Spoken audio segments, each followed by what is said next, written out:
Hello again, I am the Big Clifty Beekeeper. It's August 7th, and today we're going to do some hive maintenance with the hive beetles. I'm going to put me some beetle traps in all the splits that I done that don't have them. And of course, this hive, I haven't even seen the first beetle, but still, you're better off to put them in there. It's better safe than sorry, So, I like the beetle barn design. I mean, there's several different kinds. You can get this, of course, this is 3D printed, but you can buy these, they're called beetle busters. They're disposable. But I prefer the beetle barn. They're reusable. You can actually put the beetle barns in the hive without actually opening it up. These actually fit down between the frames, and you put it, whatever liquid in there, or you can use diatomaceous earth, but a lot of people will use vegetable oil and a little bit of apple cider vinegar in them. And they fit between the frames, and basically the bees corral them and force them down into the grids, and they drown. But you have to open the hive for these, and there's always a little bit of chance that you might spill the liquid that you have in them off on the bees. So I don't use them. I like the beetle barn. And you just put a little bit of bait. I've just got a stick here. I put a little bit of bait in the center, and I will link a video in the description below on how to make the bait. What video I got it from. You put the bait in the center and you close it up. See, it's got the little grooves that the beetles can get into. And you basically just put them down towards the back, about like that. And I mean, you can do it without even opening it up. You don't have any in it. Just take a stick and slide it in through the entrance and push it towards the back. And that's pretty much all you got to do. And, check them every 2 or 3 weeks. See if it needs rebait or if they propolize them shut.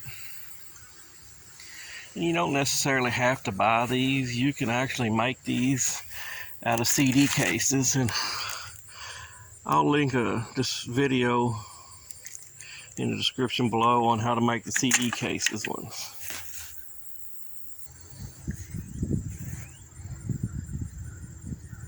So yeah, you just go through your hives, slide your traps in. Like I said, I've sprayed my grass under my hives and it's starting to die off. I did let it go. Things happen in life, and you need to kind of stay on the bees though, because they will not wait for you. You have to kind of schedule around them, just the way the bees are. And it is also time to start thinking about doing your mite treatments to get them ready for winter. Yeah, it's time to start thinking about winter. What I'll usually do is I'll start hitting them with oxalic acid up, and and then when the weather starts cooling off some, I will put apivar strips in and leave them in the recommended days, and it's usually by then it's pretty cool, and that's what I treat with. I've done it last year and it seemed to work out pretty well, so I'm going to do it again this year. But right now they're brooding, so you usually do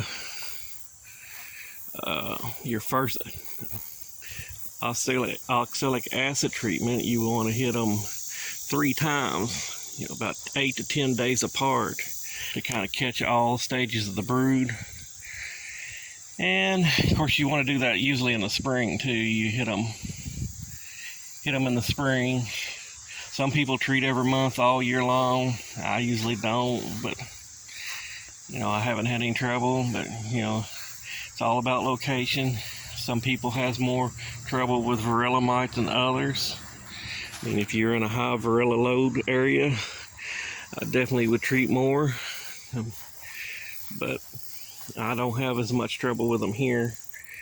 I've done several alcohol washes and I never have never seen over 2 in one ever. So, but this is location.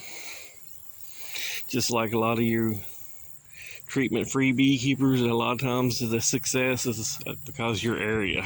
You may be in a very low mite area, or you're in an area that don't have a lot of bees, because usually varroa mite is transferred from bee to bee contact, and you may be in an area that don't have no more bees, but yours within a 3 or 4 mile area.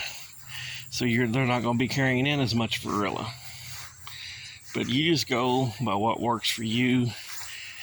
I listened, you know, I've watched several different beekeepers on YouTube, and I've kind of made a combination, kind of merged their techniques together to make my own unique technique for my area.